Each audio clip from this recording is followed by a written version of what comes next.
స్వల్పమైన అయ్యా, ఎప్పుడైనా సరే నా జీవితంలో నీ కొరకు నేను జీవించిన జీవితము మటుకు ఎప్పుడు విలువ కలిగినాను. మన కోసం జీవించిన జీవితం అంతా వ్యర్థమంట, కానీ దేవుని కోసం పడిన ప్రతి ప్రయాస కూడా దేవుని దగ్గర తీర్పులో వస్తదని దేవుడు ఇక్కడ చెప్తా ఉన్నాడు. కాబట్టి మనము ఈ లోకంలో కష్టపడాలి, దేవుడు దాన్ని ఆశీర్వదించాలి. ఈ లోకంలో బిడ్డలు పుట్టాలి, అలాగే వారిని పెంచాలి, వారిని పెద్దవారిని చేయాలి, వారికి దేవుని మార్గాన్ని తెలియచేయాలి. మన జీవితం ఎలా ఉంటుందో మన బిడ్డలు మనల్ని చూస్తే వాళ్ళు అన్వయించుకొని నడుస్తూ ఉంటారు. కాబట్టి దేవుడు ఉన్నవాడని వాళ్ళకు మనము తెలియచేయాలన్నమాట.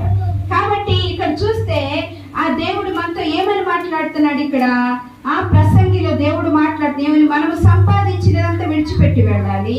తర్వాత అన్నపానముల కష్టార్జితము కంటే దేవునిలో ప్రయాస. ప్రసంగి 2:24 చూసినట్టు అన్నపానములు పుచ్చుకొనుట కంటేను కష్టార్జితము చేత సుఖపడుట కంటేను నరునికి లోకంలో ఏదైనా మేలా చెప్పండి. అన్నపానములు లేకపోతే ఎంతో దుఃఖం. అన్నపానములు అవసరము, కష్టార్జితంతో సుఖపడటం అనేక మందిని ఇష్టపడతా ఉన్నాము. నరునికి అది మేలు. ఆ తర్వాత చూడు, ఇది కూడా దేవుని వల్ల కలిగింది. నిజమే కదా. ఆరోగ్యం ఉంటే కష్టపడతాం. ఎంత కష్టపడైనా మనము ఆహారం కోసం ఎంత కష్టపడినా పొగులు రాత్రులు కష్టపడితేనే మనకు ధనము సమకూర్చగలరు. లేకపోతే వస్తుందా? రాదు. కష్టం లేనిది ధనం అనేది మన చేతికి రాదు.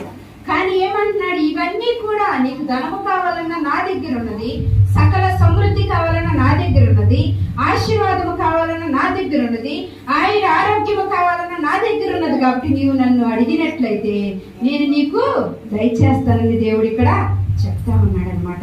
కాబట్టి అన్నపానములు కష్టార్జితం అన్నీ కూడా దేవుల్లో నేను మనము తెలుసు.